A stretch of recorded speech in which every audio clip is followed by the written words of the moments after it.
ফ্যাসিবাদের পতনের পর এবার তরুণরা দেশ পরিচালনার দায়িত্ব নিতেই এনসিপির নেতৃত্বে মাঠে নেমেছে বলে মন্তব্য করেছেন দলের আহ্বায়ক নাহিদ ইসলাম।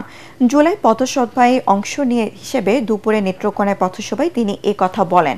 নাহিদ ইসলাম বলেন, নতুন সংবিধানের দাবিতে এনসিপি মাঠে নেমেছে।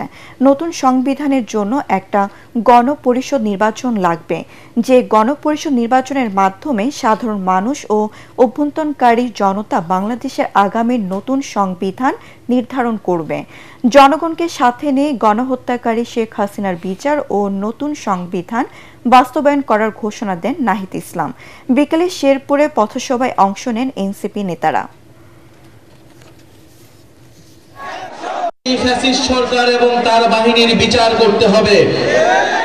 আমরা শেখ হাসিনা সহ আওয়ামী লীগের যারা বিভিন্ন সন্ত্রাসীরা রয়েছে তাদের বিচারের দাবিতে আমরা রাজপথে নেমেছি এবং দেশব্যাপী সংস্কারের দাবিতে আমরা নেমেছি এবং একটা নতুন সংবিধানের দাবিতে আমরা নেমেছি।